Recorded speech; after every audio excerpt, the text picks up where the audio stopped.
What are the other reasons that people work out valuations? And how long does it take to come around to do a valuation?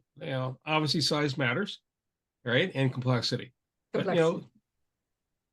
So that's a complicated question. Let me answer it in two parts.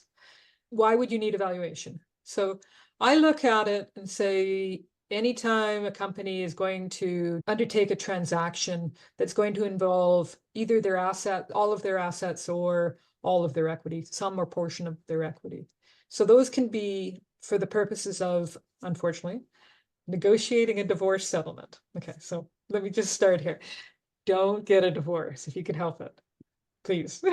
But if you do, and there's a business involved, then you want to call Troy Valuations, because we provide expert opinions. We're experts at court, expert opinions on the value of the business for the purpose of divorce, to negotiate an equitable settlement of your divorce. And I see that as a win. I don't want to go to court. And the business owner probably doesn't want to go to court and have the judge decide. So let's get valuation in which you will be successful in your negotiation. Anytime you are undertaking a transaction that involves your assets or your equity, I always look at it akin to Google Maps. I know where I am and I know where I want to go. But unless you know the value of the business, then you may not know where you are today.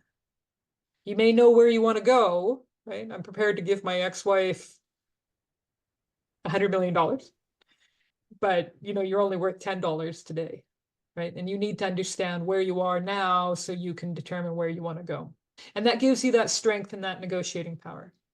So the first reason why you need one is, or one of the big reasons, is negotiating a divorce settlement. This is also true if you are negotiating a litigation claim. Either you are the plaintiff or you are the defendant, and some harm has occurred of some kind, a breach of contract, I don't know, personal injury, who knows? Like, there's a whole bunch of reasons why, right? Wrongful dismissal, who knows? Then you can quantify the business and the effect, the value of the business before the event occurred and the value after the event occurred, and determine the cost of the event, the damages associated with the event. So when we do that, we're looking at, like a breach of contract and how much did that cost the company, or how much did that cost the countersigning party for the breach of the contract. We don't say whether or not the breach actually occurred, because that goes to the trier of the fact, and that's the trial judge.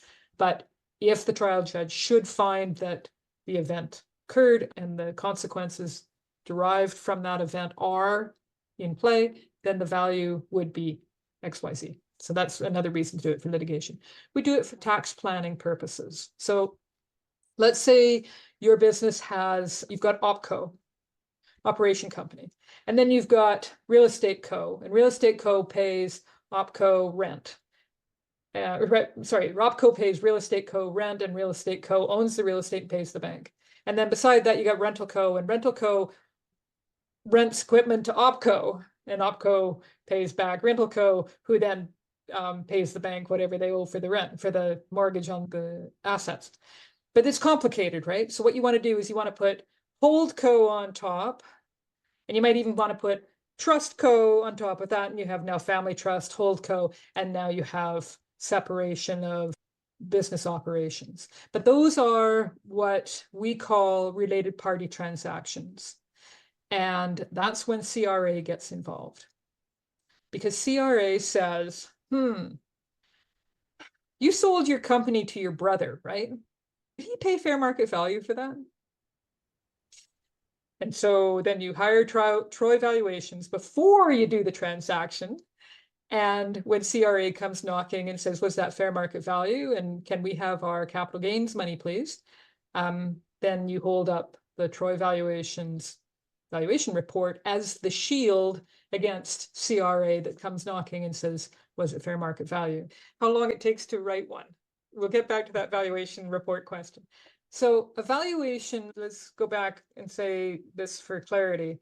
A valuation report is an opinion. It's an opinion of the value. It's not an actual transaction in which you've actually created a price, right? So if we're going to do business valuation, we're never going to expose the business to the market and say, how much would you pay for this? Like you would in an auction, for example, right? And it's really no different than, say, the city of Calgary or the city that you live in assesses the value of your property so that they can tax you on it, right? It's an opinion. Now you can disagree with that opinion and provide evidence for support of your disagreement of the opinion. But it's only just an opinion until there's an actual transaction. So what is Mar de Lago worth? I don't know, but it's somewhere between X and Y. And, there's reasons why there are buyers and sellers, right? There's reasons why some people want that really high price, and there's some people who would really like that low value. And if it was adjudicated by a court, then the court decides. And if it's a market transaction, then the market will decide. But until that time, it's just an opinion. And it's got to be supported in fact, and it has to be, it has to be testable, right? And that's how we find value.